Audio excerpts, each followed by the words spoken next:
Está começando o podcast do Diário da Região. Direção-geral, Márcio Sanazar. Produção e apresentação, Adamastor Inácio.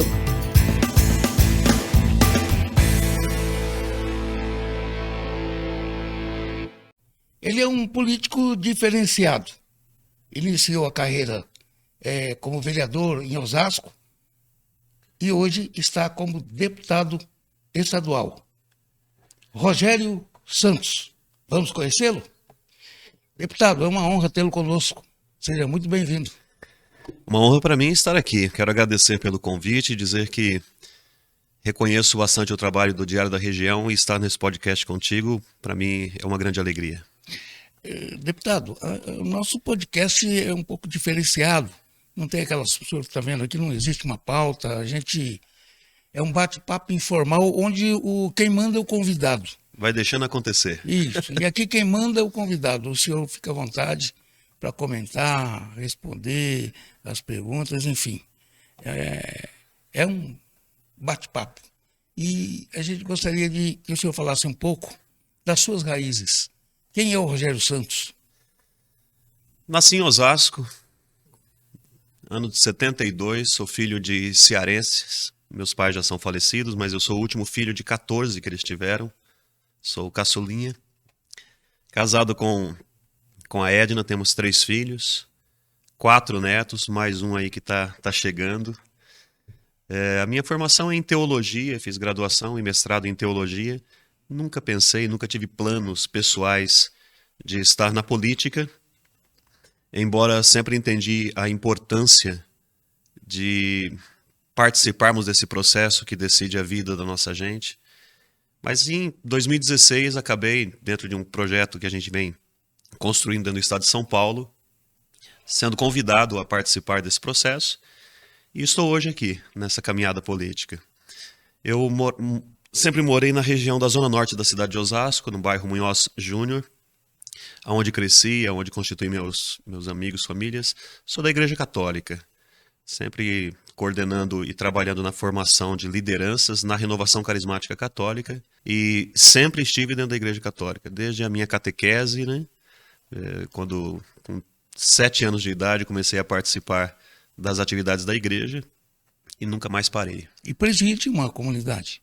Sou fundador de uma comunidade chamada Comunidade Kenosis. A Comunidade Kenosis nasceu no ano 2000. Junto com a minha esposa, nós dois somos fundadores, a Edna, quem aproveito para mandar um beijo. Nós iniciamos uma comunidade que na Igreja Católica é chamada de Novas Comunidades.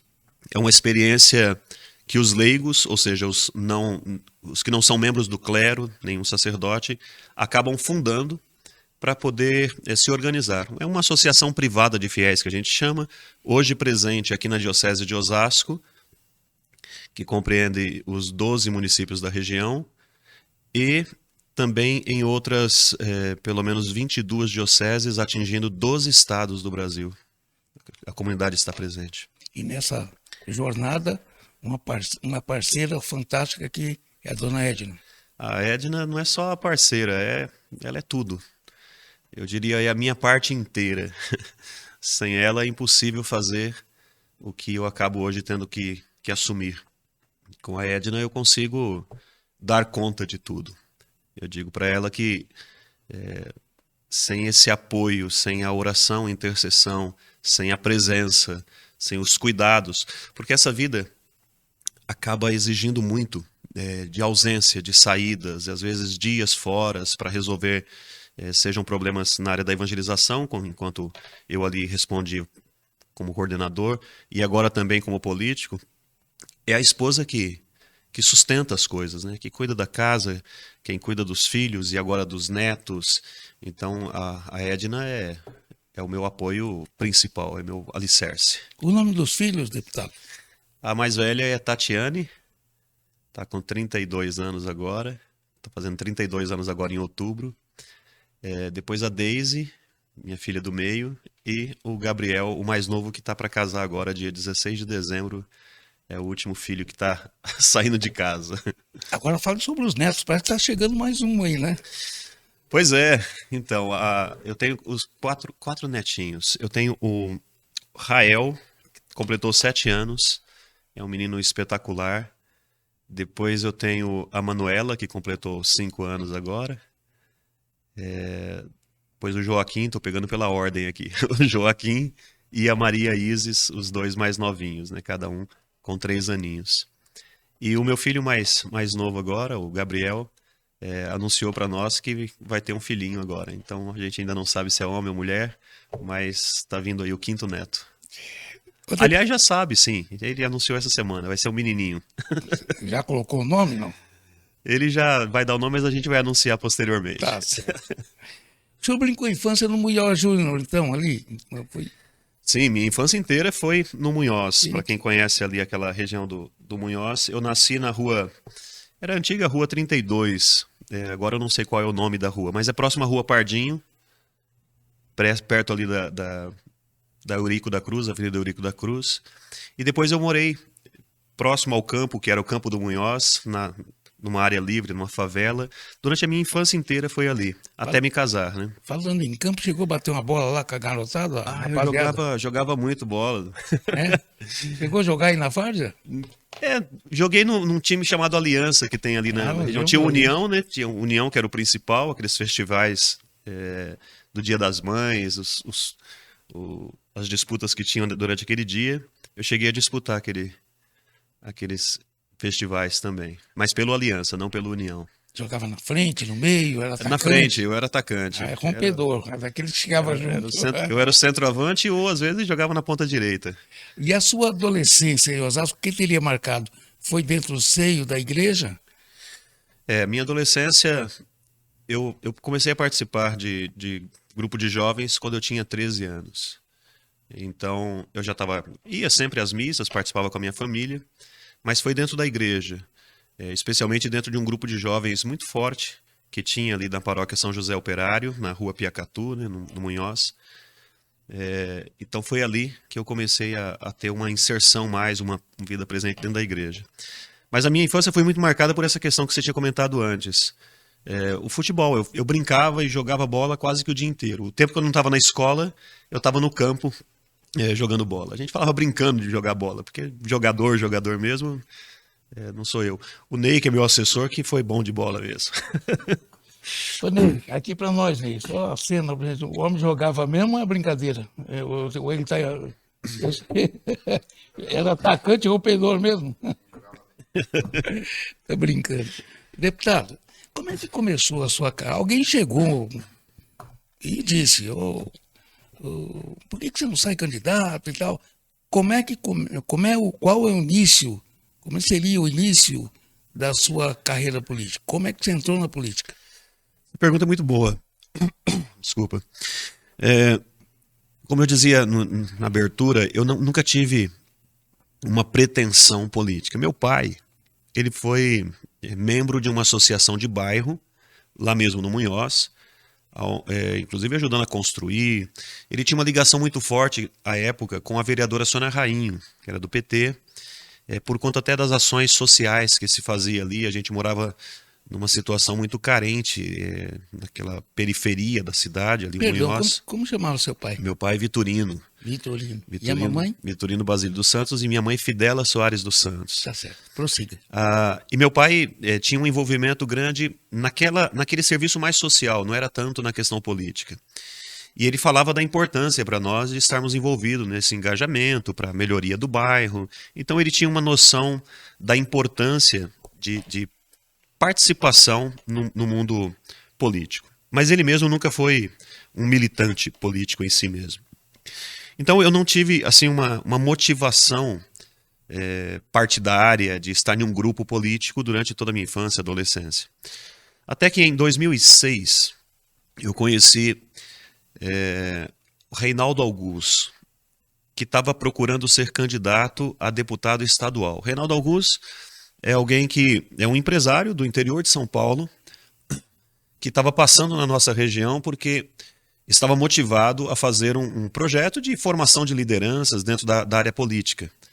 Eu coordenava o movimento da Renovação Carismática Católica, movimento religioso, e ele veio pedir para apresentar as propostas, o que ele estava pensando. E aquilo me deixou impressionado. Então, eu acabei acompanhando algumas reuniões que ele estava propondo. Ele acabou sendo eleito deputado estadual, depois reeleito por 4 mandatos. E durante esse período, ele passou a formar lideranças, formar pessoas dentro de todo o estado de São Paulo, e eu participei de muitas dessas reuniões desde o ano 2006. 10 anos depois, 2016, a gente entendia que era o momento de tentar lançar alguém candidato a vereador aqui na cidade. Já tínhamos conseguido eleger em outros lugares. E eu fui para aquela reunião para participar. De repente tem alguém aqui no meio que a gente decide, que é alguém que tem condições. Eu tinha uma pequena empresa de comunicação, de publicidade. A gente fazia painéis, faixas, letreiros, enfim. Eu pensei, a gente monta esse grupo, escolhe alguém, e aí eu pego a minha empresa e eu faço uma doação. Eu ajudo a fazer a campanha dessa pessoa. E fomos para uma reunião, foi aqui até no bairro do Presidente Altino, e saí da reunião como o candidato escolhido pelo grupo, o pré-candidato. Até então o deputado não tinha nenhum, dentro do grupo político de Osasco, um mero desconhecido? Ou já não, totalmente desconhecido. Eu não tinha nenhum envolvimento com o mundo político da cidade de Osasco. Eu até trabalhei por um tempo como assessor de comunicação, por conta dessa questão minha, com o vereador Silvio Macedo em Barueri. Eu trabalhei dentro do gabinete dele fazendo assessoria de comunicação. Hoje ele é o atual secretário da Família de Barueri. Mas assim, era só um serviço para colaborar com alguém que eu sempre acreditei que estava fazendo uma boa política, e fui convidado por ele e fui lá trabalhar. Então, quando eu fui escolhido para ser candidato, nunca tinha passado na minha cabeça a possibilidade de estar um dia eu mesmo como um parlamentar. Mas no coração já estava plantado um amor importante para a cidade de Osasco. Ah, sim, a minha cidade, é a minha cidade natal, é a cidade que a gente sonha em ver cada vez melhor. Então, tudo que a gente faz, de certo modo, a gente espera que a cidade cresça, que a cidade se desenvolva. Então tinha esse amor, esse carinho, mas não com o intuito de que eu fosse um protagonista dentro dessa história do mundo político. E tinha que ter um partido político. Aí quem o senhor procurou? Nós procuramos alguns partidos. Quando o grupo decidiu, a gente foi atrás de alguns partidos, procuramos pelo menos 4 partidos. Foi quando eu tive o contato com o Rogério Lins, que à época estava se candidatando, organizando o grupo político para vir como candidato a prefeito. Foi o final de 2015 isso, né? Quando tomamos a decisão. Aí bateu até no nome, né? E daí, é o Xará. E ele me acolheu, assim, prontamente. Aproveito para agradecer o prefeito de Osasco, porque foi o primeiro que abriu as portas, que acreditou no nosso grupo, no nosso projeto, e nos acolheu dentro, na época, do PTN, que depois se tornou Podemos. E a gente acabou vindo dentro da chapa dele, e fomos eleitos 3 vereadores à época. Foi o Ralph, o Ni, que depois faleceu no finalzinho do mandato, de Covid, e eu, como o terceiro vereador eleito ali dentro. O deputado, a gente vai falar disso um pouco mais na frente, mas quando o senhor saiu candidato a deputado estadual, o prefeito Rogério Lins tinha um pupilo que era o Gerson. Ele chegou a algum momento a falar para o senhor, não, vamos trabalhar a candidatura do Gerson?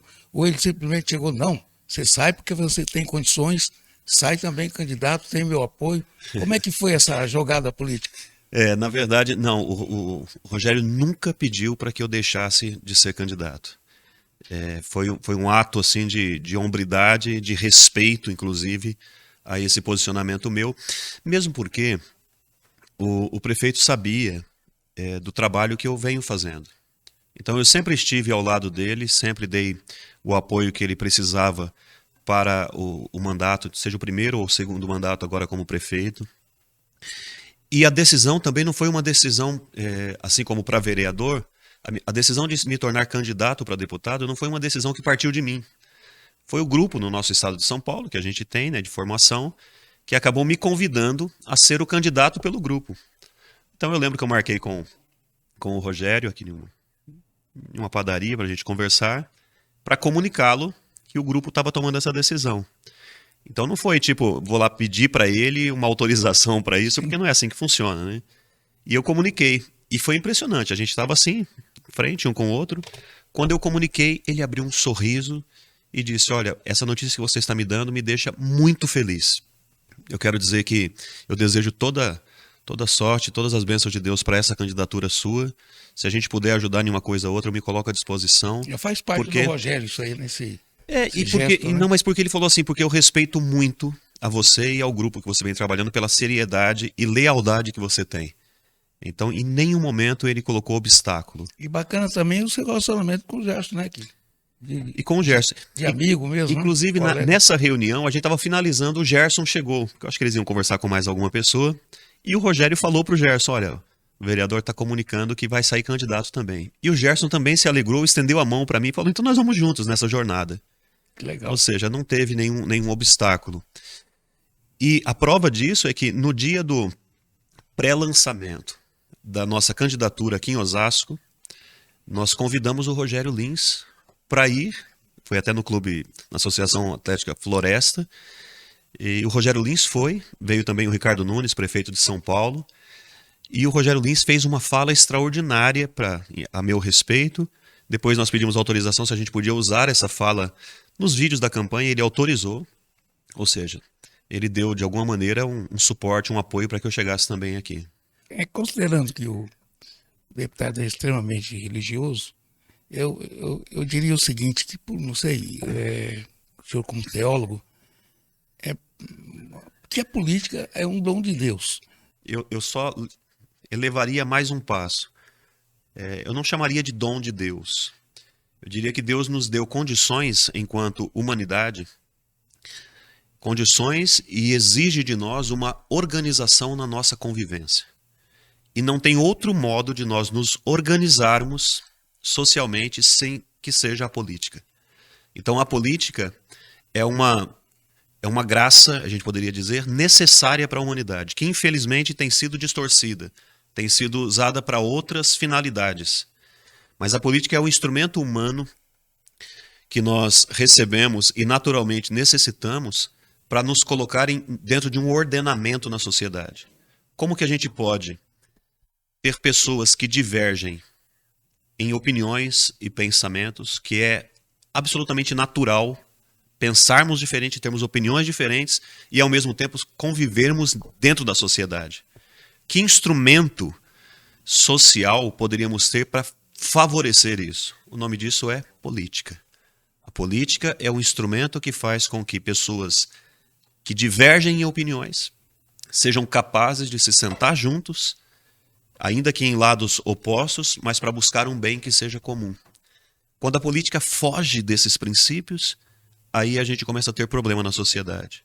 Quando a política se torna um campo de guerra, onde um quer destruir o outro, humilhar o outro, a política deixa de cumprir o seu papel.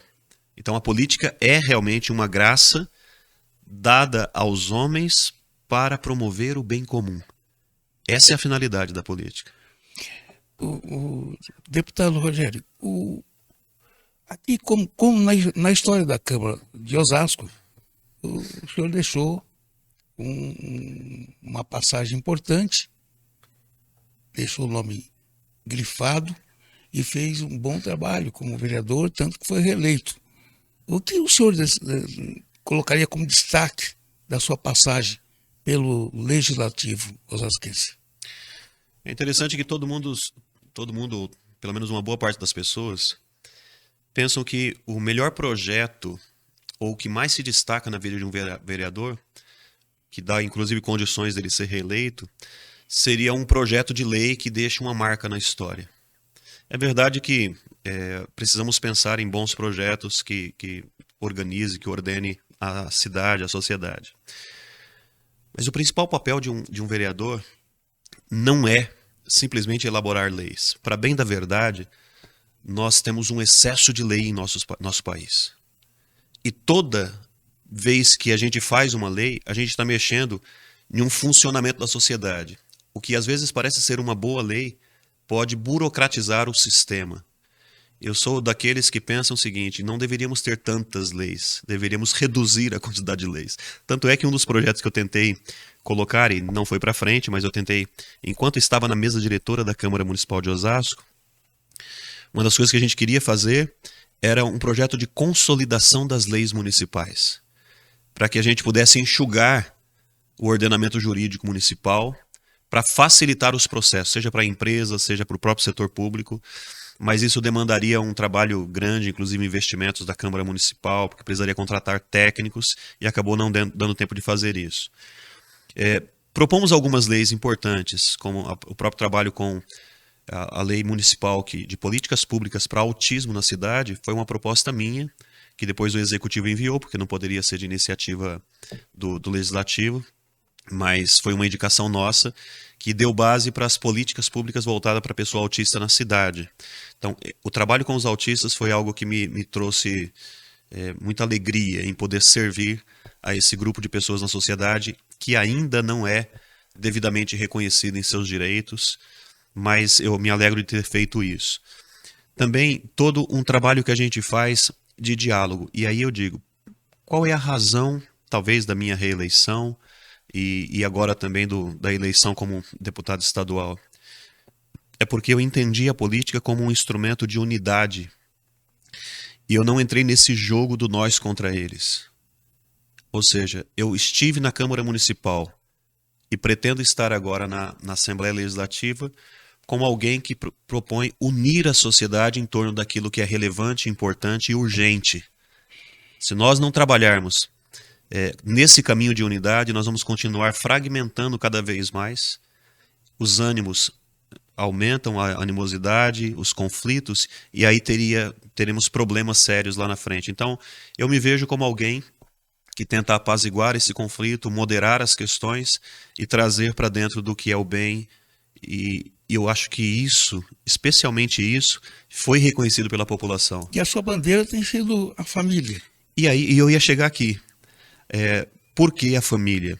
Porque a família tá na Constituição, né? É a base da sociedade. É sobre a família que se constrói todo o alicerce, todo o prédio, né? A família é o alicerce sobre o qual se constrói todo o restante da sociedade. E que hoje também está sendo atacada. Hoje está sendo desvalorizada. Então, a família é mais do que uma bandeira. A família é praticamente a base sobre a qual qualquer política pública deveria existir. A gente tem política para criança, tem política para o adolescente, para a juventude, para a mulher, para o idoso, mas faltam políticas para a família como um todo. Não os entes familiares separados somente, que é importante e necessário, mas políticas familiares que una a família, que dê para a família as condições dela ser protagonista, que o Estado, o governo não precise ficar fazendo o papel da família. Ou seja, qual é a política de trabalho para a família se sustentar, para que o governo não tenha que ficar dando bolsa para isso, bolsa para aquilo? Qual é a promoção que se dá para que a família participe do processo de educação, para que o Estado não tenha que ficar cuidando dos jovens drogados, se prostituindo ou na criminalidade? Quando não se investe na família, o Estado acaba tendo que assumir responsabilidades, e aí tem que assumir porque é subsidiário, mas papéis que não era dele. Então é inteligente por parte do Estado, do governo, investir na família para que ela assuma a sua parte. E essa é uma prioridade do nosso mandato, da nossa presença na política. Foi na Câmara Municipal, o nosso lema na segunda campanha era "Somos família, somos Osasco", que era a nossa, não era só uma bandeira, mas era a nossa prioridade. E agora, no estado de São Paulo, mantemos essa mesma prioridade. E o deputado também tem uma preocupação que eu acho fantástica, que é a criança com síndrome de Down. Eu acho que todas as questões das pessoas com deficiência, porque as pessoas com deficiência, primeiro, são pessoas. São pessoas com deficiência. Portanto, elas têm que ser olhadas e respeitadas como pessoas. Não em coitadinha dessas pessoas. Não é coitadinha. Elas nasceram em uma condição difícil, que tem algumas limitações, algumas dificuldades, e precisa também que alguém, sejam os pais, a sociedade organizada, ou os políticos, os mandatários, deem a eles o direito de serem pessoas na sociedade, respeitadas na sua dignidade. E isso nos move, seja por conta do nosso chamado cristão na sociedade, mas não precisa ser cristão para entender que essas pessoas devem ter prioridades no atendimento, uma vez que estão dentro de uma condição de limitações. Se a sociedade não compensar essas limitações, dando a elas a mesma dignidade que é dado para todos os demais, a sociedade estará cometendo um pecado grave, né? Um erro gravíssimo, que faz com que a sociedade se torne brutal, terrível. Você deixar pessoas que precisam de um olhar diferenciado, não, e eu digo não um olhar de coitados, não. É um olhar diferenciado porque eles devem ter sua dignidade respeitada. Quem é especial? A criança que nasce, por exemplo, com síndrome de Down ou os pais, a família? Porque Deus deve escolher uma família para ter uma criança assim, né? Até a terminologia especial a gente evita usar, porque antes falava pessoas especiais. A gente evita essa terminologia. Ultimamente nem se utiliza mais. Porque no fundo são pessoas. Sim. Especial somos todos nós, criados por Deus, uns de uma forma, outros de outras. Mas é verdade que uma família que recebe alguém com uma deficiência, essa família de certo modo tem alguns privilégios, embora também alguns desafios. Mas tem alguns privilégios de se desenvolver na questão da caridade, da reciprocidade, da atenção. Pode ver que as famílias que entendem esta questão são famílias muito mais felizes, embora com muitos desafios. Eu conheço diversas delas. E daí aqui eu posso revelar. O meu neto mais velho, o Rael, que eu citei, ele é autista, está com 7 aninhos. E nós vemos o quanto que a nossa família é feliz tendo um autista dentro dela. O quanto que esse neto nos une mais. Quanto que ele exige de nós uma melhor atenção, não só com ele, mas entre nós. Quanto que nós temos que trocar, às vezes, as funções para que cada um possa também cumprir com suas tarefas, enquanto o outro assume aquele papel, né? Minha filha precisa trabalhar. Minha esposa assume o papel dela enquanto vai trabalhar. E essa experiência com o neto faz minha esposa ser uma pessoa muito melhor. E às vezes eu faço isso. Então a família que entende, que recebeu essa graça de ter alguém com algum tipo de deficiência, a família que entende, embora para essa família o desafio é grande, mas também a recompensa de lidar com alguém assim é grandiosa. E só quem tem uma pessoa dentro da família com alguma deficiência sabe do que eu estou objetivamente falando. Eu diria a você que eu tive o privilégio de ter um irmão especial com síndrome de Down. Uhum. Era ator, faleceu com 22 anos, já há muitos anos. Era o orgulho da família, ele era a luz da família. E fico até emocionado, porque eles são pessoas fantásticas. Um abraço de uma criança com síndrome de Down, por exemplo, é um abraço, um beijo verdadeiro. Verdadeiro. É uma coisa fantástica. Exatamente isso. E, para complementar, a minha filha caçula Estela teve Danilo, que também é a alegria da família e tem o síndrome de Down. Só percebe por causa do olhinho puxadinho, porque é fantástico. A criança, para mim, é uma coisa de Deus, uma coisa fantástica. Mas é mesmo. A gente tem um casal amigo nosso que participa, inclusive, da comunidade da qual sou fundador, Roberto e Elaine, que tem o pequeno Lucas, né? O Lucas tem síndrome de Down. E a gente percebe quanto que uniu mais o casal, o quanto que a família se tornou mais próxima, mais apaixonada por Deus, o quanto que eles aprenderam e tiveram que desenvolver outras questões que, se não tivesse o Lucas, eles não atingiriam. E tem bons atores aí, né, com síndrome de Down. E aí vem, porque essas pessoas, elas têm também suas capacidades. Tem um filme que eu indico, O Oitavo Dia. Ele diz que Deus criou o céu e a terra e tal, no 7º dia descansou e tal, mas no 8º ele criou o síndrome de Down. Que para mim são anjos de Deus, é uma coisa fantástica. É isso mesmo, concordo.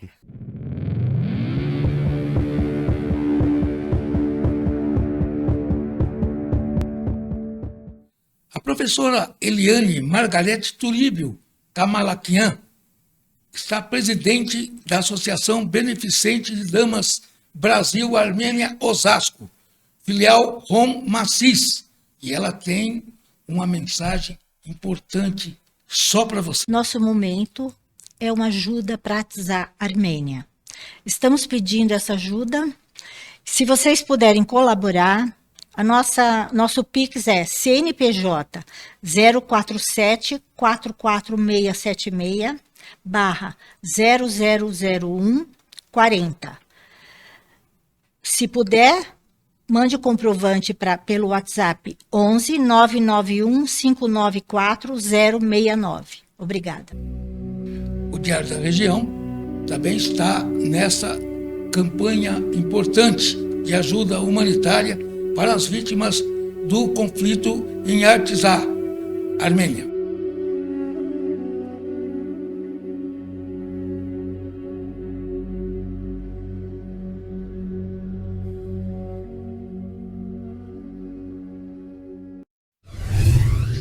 Vamos falar de política? Estou à vontade aqui. Bom, de vereador, no segundo mandato, foi interrompido, entre aspas, porque veio a candidatura de deputado. Sim. E o senhor tomou posse há 6 meses, está na Assembleia Legislativa representando Osasco, a região e, por que não dizer, o estado de São Paulo. Como tem sido o seu trabalho? Qual seria o resumo do seu trabalho como deputado estadual? Esse início eu conscientemente foquei em compreender melhor a realidade nova em que eu estava inserido. Então, o que é uma Assembleia Legislativa, quem são os atores, né, os políticos que estão ali, os outros 93 deputados, quem é quem, para a gente saber com quem se relaciona, com quem a gente consegue construir alguma coisa juntos. Também como que é o funcionamento interno daquela Casa Legislativa, que é enorme, é um universo, né? E mapeando também as necessidades das regiões. Eu fui eleito, até diferentemente do Gerson Pessoa, com votos de mais de 400 cidades. O Gerson ficou mais focado aqui em Osasco, 110 mil votos aqui em Osasco, e o restante aqui nas cidades do entorno. Portanto, os nossos papéis são um pouco diferentes, né? Embora eu esteja na cidade, e claro, a minha prioridade é cuidar também da cidade onde moro, onde nasci, mas eu tenho uma responsabilidade um pouco mais ampla no sentido geográfico, né, com o estado de São Paulo. Então também mapeando, agradecendo os votos que a gente teve em toda essas cidades. A gente tem feito uma caminhada aí, quem acompanha pelas redes sociais sabe que cada dia em 3, 4 cidades diferentes, reunindo o grupo, agradecendo e direcionando os trabalhos. E agora a gente começa com os nossos encaminhamentos mais práticos da vida política, seja aqui para a região, seja para essas cidades que têm suas demandas. Tenho recebido prefeitos de diversas cidades que a gente teve contato. Um trabalho muito próximo às Santas Casas também, com as necessidades, porque a gente tem esse carinho especial pelas Santas Casas. Então, quais são as necessidades delas, para ver o que vai ser possível fazer, seja por via de emendas impositivas ou algum diálogo mediando ali junto ao governo do estado, como que a gente pode atender a essas necessidades. Então, esse é um mapa geral do que a gente fez, começou a estudar nesses primeiros 6 meses de mandato. Tem visitado a região aí, Barueri, Jandira, Itapevi? Tenho já marcado algumas agendas. Inclusive, semana passada estive com o prefeito Marcos Neves, de Carapicuíba, junto com o vereador Álvaro Abílio, a quem aproveito para mandar um abraço aos dois, estudando exatamente alguns problemas da cidade, algumas necessidades da cidade. Visitamos alguns lugares, escola, um córrego lá que tem uma interferência do Estado, uma ajuda. Então, a gente está estudando os problemas da região para ver como que pode ser mediado uma solução para cada um desses problemas. Como está o relacionamento político do deputado com o nosso governador? Um relacionamento, eu diria, excelente. Ainda é recente, né, porque nós nos conhecemos agora pós-eleição. Tive a oportunidade de estar com ele em algumas vezes, 5 ou 6 vezes. Nenhuma agenda sozinho com ele, sempre ou em grupos ou com o nosso partido, o MDB, né, da qual nós somos em 4 deputados, mas já tivemos uma aproximação suficiente para dizer que nós vamos poder construir muitas coisas juntas. Tarcísio é uma pessoa seríssima, muito competente tecnicamente e que tem demonstrado também uma sensibilidade às nossas questões políticas, sobretudo regionais. Desculpa. Eu acredito que nós vamos conseguir bons encaminhamentos. Agora mesmo eu consegui uma liberação, está saindo hoje. Aliás, saiu ontem no Diário Oficial, um encaminhamento aqui para Osasco de R$1 milhão que está sendo destinado para custeio de saúde aqui na cidade. A gente ainda vai ver com o prefeito como que isso vai ser direcionado, mas já está sendo pago hoje R$1 milhão que eu consegui mediar junto ao governador para atender a saúde de Osasco. Dentre outras cidades que também a gente fez direcionamentos, né? Então o diálogo está sendo muito respeitoso. Deputado, todo mundo sabe, na região oeste da Grande São Paulo, no caso de Barueri, no caso de Osasco, já tem um tabuleiro político definido. O Osasco, com certeza, o Rogério Lins, pelo andar da carruagem política, vai apoiar, vai lançar a candidatura do Gerson Pessoa. Qual leitura que o senhor faria das eleições de 2024? Olha, o Rogério Lins, ele tem uma aprovação de 80% dentro da cidade. Quer dizer, é um prefeito que fez e tem o meu respeito assim de um modo extraordinário, porque eu sei como a cidade estava em 2017, quando começamos, e todos nós estamos vendo como que a cidade cresceu ao longo desse tempo. Nós tínhamos um PIB de 1,9 em 2017 e o último, antes de eu sair da Câmara, foi de 5,4. Quer dizer, em 5, 6 anos, uma cidade crescer dessa forma, isso não é normal. Precisa ter um bom gestor para fazer um trabalho desse. E claro que a Câmara Municipal, nós demos todo o suporte, enquanto estava ali também, para que isso acontecesse.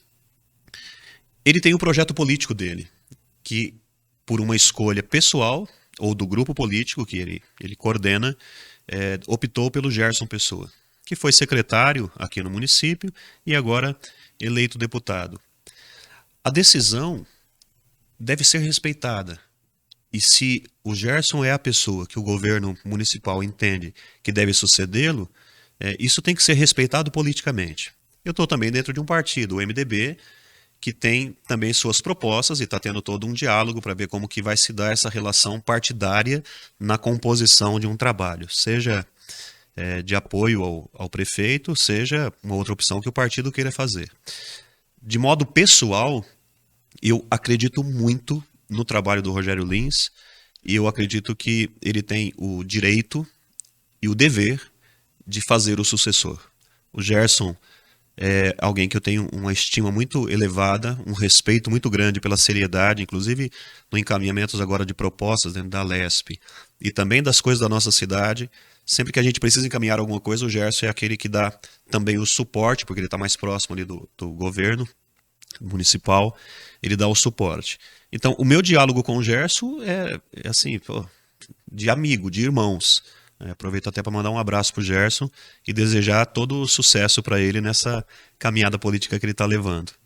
Então, eu acredito que o Rogério Lins tem tudo para fazer o seu sucessor, a quem tomara que seja de fato confirmado. E o chamado soldado do partido? Aí o MDB, Rogério, é o nosso candidato a prefeito em Osasco. Como é que fica esse tabuleiro? Olha, todo diálogo político é um diálogo político. Eu explico isso. Os cenários, eles são construídos a partir da realidade. E às vezes a realidade do momento nos faz tomar certas decisões. Então, hoje o cenário é esse. Mantendo-se esse cenário, eu sou muito favorável de que as coisas continuem como estão propostas. Acho que o Emílio lançou a candidatura dele, né? Mas aí, sim, você tem os outros, dentro desse mesmo cenário, você tem os outros que concorrem. Tem o Emílio, que pelo menos apareceram nas últimas notícias aí, que vai de fato confirmar, ou até já confirmou ser um pré-candidato a prefeito. O Lindoso também, que foi para um novo partido, se eu não me engano, Novo. para também concorrer, disputar a eleição. Não sei se tem algum outro correndo por fora, mas esse grupo vai acabar, de certa maneira, fazendo a discussão principal, né? O deputado, também teve aí uma redução de legendas, né? Não vai ter aquele... Antigamente, nas eleições passadas, por exemplo, o camarada conseguiu uma legenda aí fácil. Parece que agora é um pouco mais difícil você... O novo ordenamento eleitoral, a nova lei reduziu essa participação.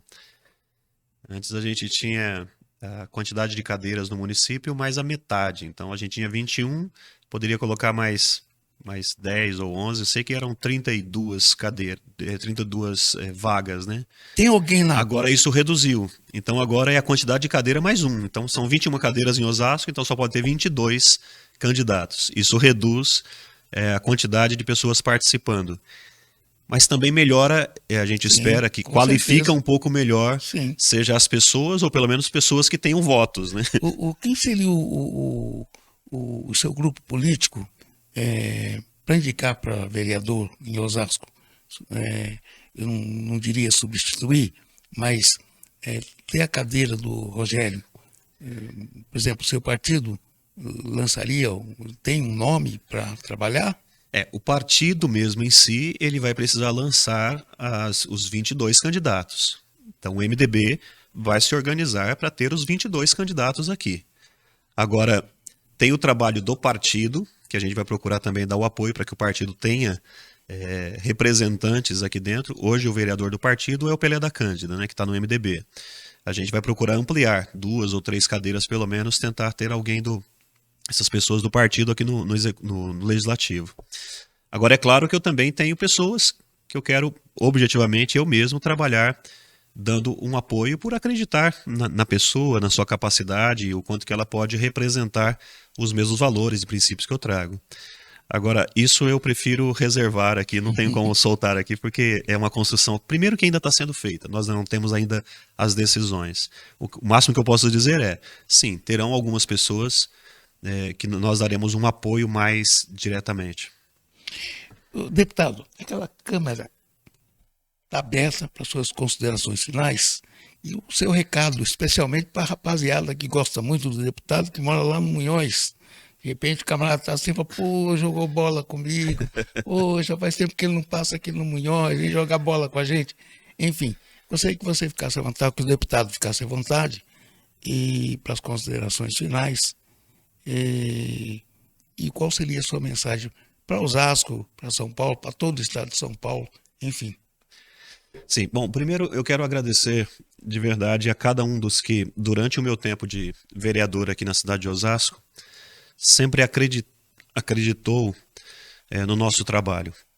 Mais do que em uma pessoa apenas, em mim, mas acreditou no trabalho desse grupo que vem fundamentando-se em princípios e valores como a família, como a verdade, o bem comum, o amor ao próximo. Então, a cada um de vocês que nos deram esse apoio, eu agradeço por terem acreditado, trabalhado, inclusive voluntariamente. Foi um grupo grande que voluntariamente foram às casas, visitaram e levaram o nosso nome. Meu muito obrigado. Aos meus amigos, sobretudo aqueles de infância, aqueles que acompanham a minha história e sabem o quanto que a gente tem de dedicação, de empenho e de esforço para viver na verdade, obrigado por continuarem sendo meus amigos, me dando o suporte, o apoio e, de certa maneira, também orando por nós nessa missão. De modo geral, a política, e aqui eu deixo uma mensagem final, a política é um instrumento necessário para nós promovermos uma sociedade melhor. Há quem diga que não goste de política e a gente respeita. Embora você que diz que não gosta de política, na verdade, eu sei do que você não gosta. Você não gosta da corrupção, você não gosta da mentira, você não gosta da briga, você não gosta desses conflitos. E isso não é política. Portanto, o que você não gosta é das coisas erradas que estão na sociedade. A política é o meio que nós temos para exatamente evitar essas coisas ruins. A política é o meio que nós temos para pegar as pessoas de bem, as pessoas que querem as coisas certas, e envolvê-las dentro de um processo. Porque se as coisas estão erradas, é porque as pessoas de bem, como você, talvez não estão envolvidos nisso. Quando as pessoas de bem se afastam, o mal toma conta. Então eu convido você a ser mais participante.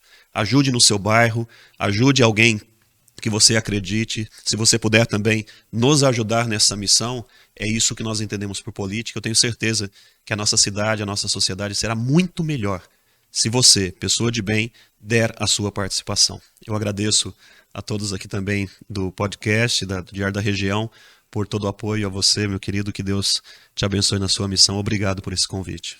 Deputado, antes de encerrar, a cidade de Pirapozinho, ali na região de Presidente Prudente, através do vereador Jurandir, mandando um abraço para o deputado visitar a cidade de joia da Alta Sorocabana, que é Pirapozinho. Que bacana. Eu mando um abraço também, vereador, para todos da cidade. Faça-nos uma visita lá no nosso gabinete, vai ser uma alegria recebê-los.